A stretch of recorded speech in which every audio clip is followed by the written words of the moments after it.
帝王的恩宠从来不是无条件的奖赏，而是明码标价的政治交易。这天，杜甫收到了一件唐肃宗御赐的端午宫衣，细格香罗，轻薄如羽，领口处还写着他的名字。这份量身定制的荣宠，让半生蹉跎的杜甫深受感动。端午被恩荣，终身和盛情。那一刻，他满心以为自己终于等到了理想中的治世明君。然而，一纸贬书很快打碎了所有的幻想。当诗圣的满腔热血遭遇冷酷的帝王心术，等待杜甫的会是什么呢？宫廷深处又隐藏着统治者怎样的权力博弈？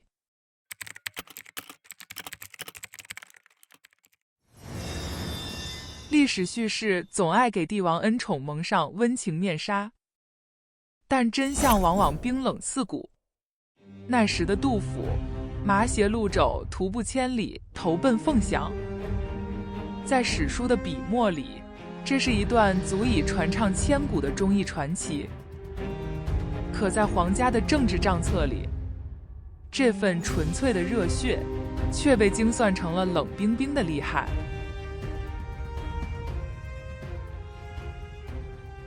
对于李亨这位乱世上位者而言，他需要的是一个忠义典范，来缝合自己高度焦虑的统治合法性。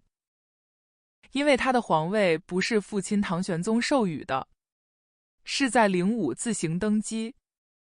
这种政治原罪成了李亨无法摆脱的潜意识恐惧。因此，恢复因安史战乱中断的端午赐衣里，通过延续国家典制，新帝向天下表明，大唐法统由我承继，往日秩序正在归来。放眼帝王的权衡之道，这无疑是回报率最高的交易。一件普通的细葛宫衣，让杜甫这位名士终生铭记君恩，矢志效忠。馈赠的表象之下，尽是深不见底的筹算，更冰冷的算计藏在暗处。针对旧臣的政治清洗，正在紧锣密鼓地酝酿。在这场看似浩荡的皇恩背后，根本没有什么君臣相知的神话，只有皇家政治那精细到骨髓里的冷酷计算。但我们无法苛责杜甫的天真。骤然跻身天子近臣之列，彼时的他，距离治君尧舜上，在使风俗淳的毕生理想，前所未有的接近。当时他身居从八品左拾遗，官职虽微，心志却宏。他是真心笃信儒家经典里君明臣贤的治世图景，相信帝王会如古训所言那样兼听则明。于是他犯言直谏，把全部的赤诚毫无保留地献给他效忠的王朝。然而在风雨飘摇的仕途中，那些稍纵即逝的温暖才更显真实。乱世之中，朝堂的波诡云谲，与市井的流离困顿交织。他曾于烽火后与妻子重逢，惊喜中带着劫后余生的酸楚。那一刻，家人的平安成了他唯一的救赎。唐军收复失土，皇帝重返长安，杜甫热泪盈眶。他以为这千疮百孔的帝国终将复兴，但当他面对朝廷中枢最真实、最黑暗的运作时，杜甫那颗赤诚之心还能承受几次破碎？当御赐的细葛香罗在颠沛流离中褪去光泽，他终于从那场君臣相知的幻梦中彻底醒来。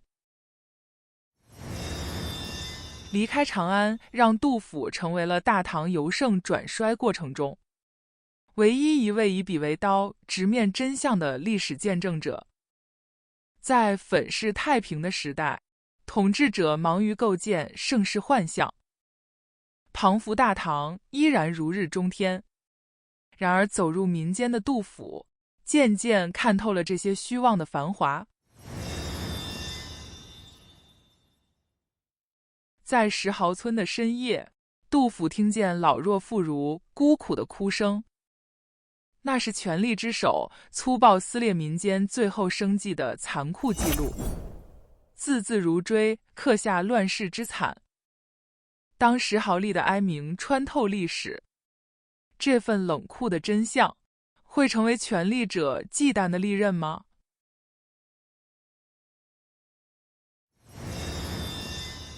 眼哭即现骨，天地终无情。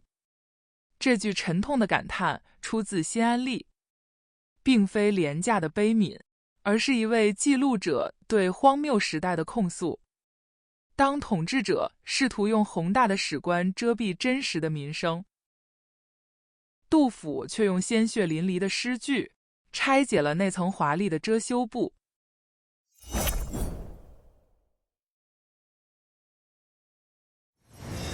在成都，他在风雨中写下“安得广厦千万间”，这是一位观察者对这场盛世幻梦最清醒的反思。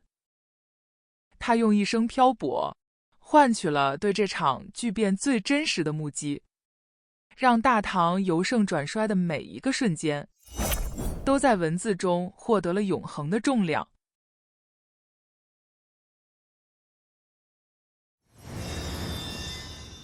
湘江的一叶破船，成了这位历史见证者最后的归宿。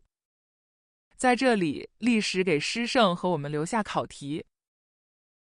在一个浑浊的时代，坚持清醒的代价是什么？时间给出了公道的审判。那个操控人心的肃宗李亨，只是史册中封建帝国轮回的一个符号。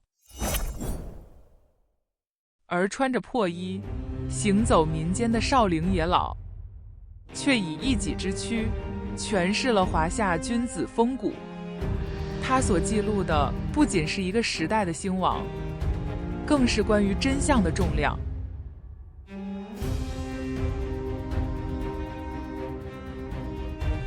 这是一面照进现实的镜子。